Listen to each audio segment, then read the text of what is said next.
Welcome back to Open Line. We're talking with Representative Brenda Gilmore, Senator Jeff Yarbro, two Democrats who represent the Nashville area, about all kinds of legislative stuff. Happy to have both of you here. Thank you. Let's go back to the phones. Bob. Hello, Bob. Yeah. Go right ahead. What's on your mind?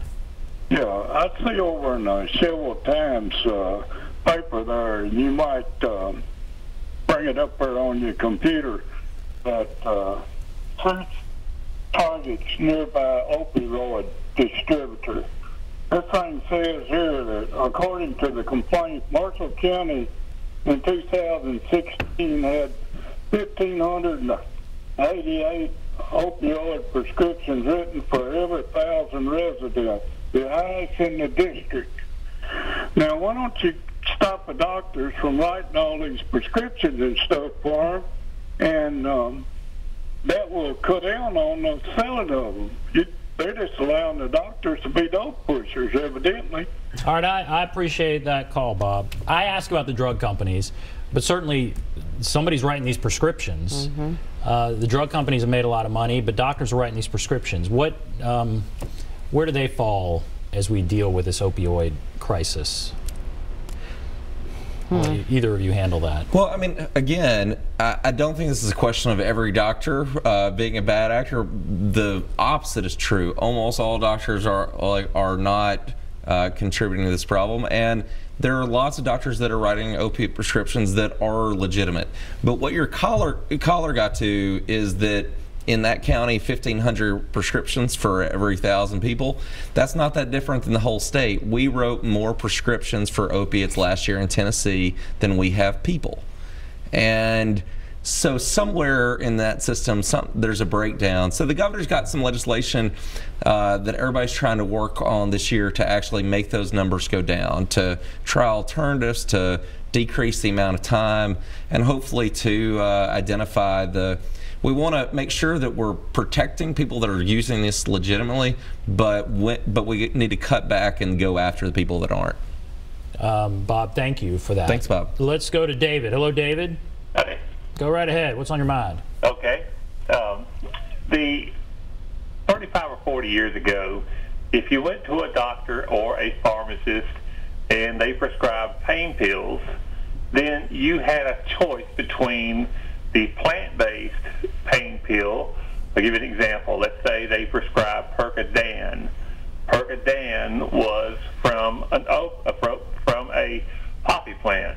If you wanted the cheaper one, then they would prescribe Percocet, and that was synthetic. If you use and abuse the plant-based, eventually you can quit. But if you used and abused the other, you were hooked. And they also put acetaminophen in there to kill your liver and kidneys should you mix it with alcohol. Another thing, if you want to get even with the judges and piss off the government of privilege, try telling the state of Tennessee, the people of the state of Tennessee and the Bar Association, you can no longer demand an extortion fee called the non-conviction, non-plea bargain expungement order. Listen to Ask the Attorney, August 2015, caller number 6. And you'll hear my voice once again telling what they did. Okay, all right, several things to talk about there. I think what he's getting at a little bit is the whole marijuana issue, medical marijuana. We've had supporters of that on this show in the legislature, Republican supporters. Where do you think, that's what I'm going to take from that call, where do you think that's going this year? Is there, because the argument from some is marijuana is less addictive than opioids. Does that get that bill anywhere?